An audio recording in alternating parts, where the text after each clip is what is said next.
পুনর্বাসনের দাবিতে জিএম কার্যালয়ের সামনে ফের বিক্ষোভ গ্রামবাসীদের। আপনারা দেখছেন গুগলি নিউজ। অন্ডালের হরিশপুর গ্রামে কয়েক মাস আগেই ইসিএলের খোলামুখ খনির কাজের কারণে ধসের কবলে পড়ে গ্রামের মানুষ বলে গ্রামবাসীদের অভিযোগ। ধসের কবলে পড়ে গ্রামের অধিকাংশ বাড়ি, ধসে চাপা পড়ে বেশ কিছু গাড়িও। ধসের কারণে আতঙ্কিত গ্রামবাসী এক প্রকার গ্রাম ছাড়তে বাধ্য হয়েছেন। পরিস্থিতি পর্যবেক্ষণে আসেন মন্ত্রী মলয় ঘটক। মন্ত্রী আশ্বাস দেন যে শীঘ্রই গ্রামের মানুষের পুনর্বাসনের ব্যবস্থা করা হবে, কিন্তু গ্রামবাসীরা জানান মন্ত্রীর আশ্বাস শুধু আশ্বাসই, কাজের কাজ কিছুই হয়নি। তাই এক প্রকার বাধ্য হয়ে গ্রামের মানুষ কোথাও বাড়ি ভাড়া তো কেউ আত্মীয়ের বাড়িতে এখন দিন কাটাচ্ছেন। আবার বেশিরভাগ গ্রামবাসী জীবনে ঝুঁকি নিয়েই ধসপ্রবণ গ্রামেই বসবাস করতে বাধ্য হচ্ছেন বলে গ্রামবাসীরা জানালেন। কিন্তু দীর্ঘ 4 মাস পার হয়ে গেলেও গ্রামের মানুষের পুনর্বাসনের কোনো ব্যবস্থা হয়নি বলে জানান বিক্ষোভকারীরা। বিক্ষোভকারী দয়াময় আঁকুড়ে জানান তারা জমির বদলে জমি চান, ঘরের বদলে ঘর।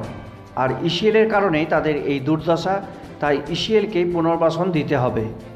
গ্রামের পঞ্চায়েত সদস্য তাপস গোপ জানান যে গ্রামবাসীরা ইসিএলের দ্বারা ক্ষতিগ্রস্ত, তারা এডিডিএকে জানান না তাদের জন্য এই ক্ষতি তাদেরকেই ব্যবস্থা করতে হবে।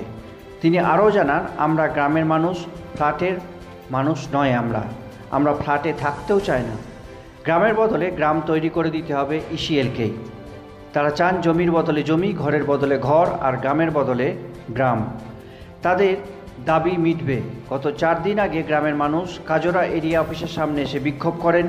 তখনও আশ্বাসের বিক্ষোভ তোলেন গ্রামবাসীরা, কিন্তু 4 দিন পেরিয়ে গেলেও কাজ না হওয়ায় আজ ফের কাজরা এরিয়া অফিসের সামনে এসে বিক্ষোভ দেখাতে থাকেন হরিশপুর গ্রামের মানুষজন। পরে কাজরা এরিয়া জিএম গ্রামবাসীদের সাথে আলোচনায় বসার আশ্বাস দিলে আজকের মতো বিক্ষোভ তুলে নেন গ্রামবাসীরা। তবে গ্রামবাসীরা জানান, যদি আজকের আলোচনা ফলপ্রসূ না হয় তাহলে আগামী দিনে আরও বৃহত্তর আন্দোলন হবে এলাকায়।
আমরা গত 4 দিন প্রায় 5 দিন আগে এসেছিলাম সিএমের সঙ্গে কথা বলার জন্য, যে আমাদের 4 মাস হয়ে গেল কোনো পুনর্বাসনের জন্য কোনো ব্যবস্থা করছে না।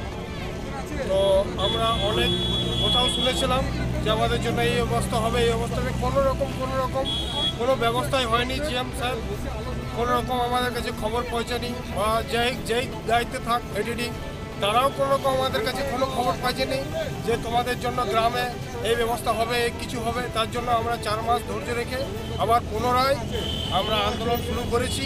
গত 4 দিন আগে এসেছিলাম আন্দোলন করার জন্য, বা করেছি। গত 4 দিন আগে ছিল না, আজ শুনুন না, গত 4 দিন সেই হলো, আজকে 4 দিনের দিনে এসেছি।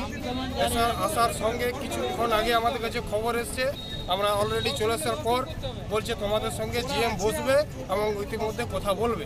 যার জন্য আমরা সাময়িক মেয়ে ছেলেদিকে নিয়ে 20 মিনিট 25 মিনিট এখানে এসে রয়েছি, অবস্থান করছি।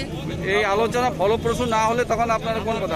এই আলোচনা যদি কোনো রকম ফলপ্রসূ না হয় তাহলে আগামী দিনে আমাদের ধারাবাহিকভাবে এটা আরও সংখ্যা বেশি আমাদের আন্দোলন চলবে, গ্রামবাসীদেরকে নিয়ে এবং পুরো আমাদের অঞ্চলকে নিয়ে চলবে। আপনার নাম? কারণ এই উদাসীন ইসিএলের এই উদাসীন ধস এলাকায় আমাদের ঘর বাড়ি ভেঙে যাচ্ছে, কোনো রকম কোনো কথাই শুনছে না। নিজের অবৈধভাবে, নিজের বেআইনিভাবে নানা রকম যেগুলো প্রসেসে ইসিএল পড়ে না সেভাবে কয়লা উত্তোলন করার কারণে। আপনার নাম? আমার নাম দয়াময় একুড়িয়া। আমি